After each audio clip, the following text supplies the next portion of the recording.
Do you feel a responsibility to sort of bring back that low inflation period to Australia like we had for 20 odd years? Because Australia was one of the few countries in the world was able to do that. Yes. Very few countries could do it. Well, the answer is yes, and it's instinctive, because this is the reason that we've got prices, just going through the roof right across the economy. We were at BlueScope the other day, the biggest manufacturers of steel in Australia, Colorbond roofing, steel frames for housing. They're paying 3 times the cost for electricity now and 3 times the cost of gas. And obviously they're huge energy users. They've got furnaces and pumping out steel and products that we use to build homes and buildings. And it's 3 times the cost of their same factory in the United States. Now, it's unsustainable. You go to Brickworks, same story, 3 times what they're paying in the US. So those 2 core elements to construction, bricks and steel, we're paying the highest cost really in the world. It's not sustainable. And so inflation's everywhere across the economy, and it's being driven by a number of things. Core inflation is twice that of our G7 countries. Now, just spend a moment on that. When you think, why haven't interest rates gone further down when they've gone down in the United States and down in the UK and down in Canada and Europe and down, absolutely, and New Zealand and New Zealand UK as well. Why have they dropped there and they started to drop 6 months before here? Why have we had the biggest drop in living standards in our country's history over the last 3 years? And why are we living with the lowest living standards compared to comparable nations at the moment? Well, there's a bit to unpack there, but one of the reasons I think is because the government has been running an inflationary budget. They've been fueling inflation, which is why that core inflation rate is still held very high. And that's why interest rates aren't coming down. And this is what the Reserve Bank governor's warned about. But also the energy policy, which has just been a train wreck. It has actually just been a wrecking ball through the economy. No, so I haven't heard from Chris Bowen for a long time. No, he's in witness protection. He's not allowed out. I'm serious. I wasn't trying to be funny, but I don't think I've seen Chris Bowen's pop up anywhere. No, for 3 months. No, they've had him out of the public eye because when people see him, they just know straight away he's the bloke, along with Anthony Albanese, that's driven my power prices up by over 30%.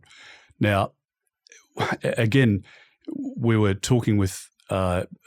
We're down in Nowra today with Andrew Constance, and we went to a small business owned by 2 brothers, started it from scratch, and it's a pretty big footprint. They've got fruit and veg, but they also do grocery lines, and they've got meat and dairy, etc. They were saying there that they're just about to negotiate their contracts, etc. And their power prices are up by about 40%. Wow. Now, if your power bill goes up by $6,000 or $8,000 a month and your wage bill's gone up, your rent's gone up, the cost of every other input, you're running delivery trucks around, etc., all of that is either consumed by the business, absorbed by the business, which is more and more unlikely because the profit margins just aren't there. What's happening is the cost increases are being passed on. And it's not just there on the shop floor. If you go back through the supply chain, the farmer is paying a lot more for fertiliser now because there's a lot of gas used in the generation of fertiliser. And the jars that they're buying to put the fruit in ultimately that end up on the shelf, the glass manufacturer under the renewables only policy of Chris Bowen and Anthony Albanese, they're paying more for the manufacture of those glasses. So every point in the supply chain, the farmer, the cold storage, the processing plant, the energy that's used to provide, the processing or manufacturing of food or clothing or motor vehicles, whatever it is, all of that has increased under this government, and that's applied across the economy. So a few of the things that we've said, okay, well, what do you do about that? Well, I think the way in which we can fix the problem up, as John Howard did with the Keating problem, is the 25 cent a litre cut in fuel tax. In that means straight away across the economy. So the delivery truck drivers, the fishing charter business, the pensioner, the uni student, the tradies running 3 or 4 trucks around, the mums and dads, you come down by about $14 a tank. And if you're a 2-car family, that's saving you money straight away. So it removes every week, and it removes some of the cost pressure out of that family budget or that small business budget.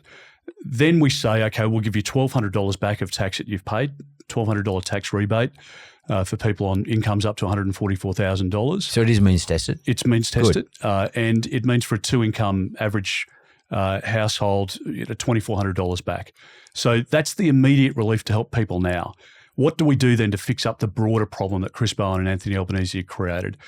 We have a huge export market for our gas, for our natural gas. Fantastic, because it creates revenues and royalties and taxes being paid. But we can divert some of that which is being exported now, or reserve beyond the reserves of it, and increase the amount of gas that we're producing. Flood the market, flood the domestic market with that gas, and bring the price down. And we cap the price, and we say to those companies that you're going to be required to sell that into the Australian market. Now, the independent analysis that's been done by Frontier Economics, probably the best economists in the country on energy policy, they say that that'll bring gas down by 23%, the wholesale price. So that means BlueScope paying less for their gas. It means that the local Chinese shop paying less for their gas. It means the gas used in the production of electricity comes down in cost as well. So the cost of electricity can come down for households, but for businesses as well. And if we fix up that energy disaster that they've created and ultimately bring in our baseload power, which we believe should be nuclear, zero emissions nuclear, that on the analysis brings our electricity costs down by 44%. And that's how we can be competitive as a country again, and how we can reduce the cost of groceries and reduce the cost of all of those household budget items at the moment that are just crushing families. So it's a good point. You're doing it. It's all very well to say we will reduce the cost of living, but you've got to actually have some policies, and you've just announced a number of policies there that they all make sense to me, particularly the fuel excise. I mean, I just can't believe that 25 cents a litre.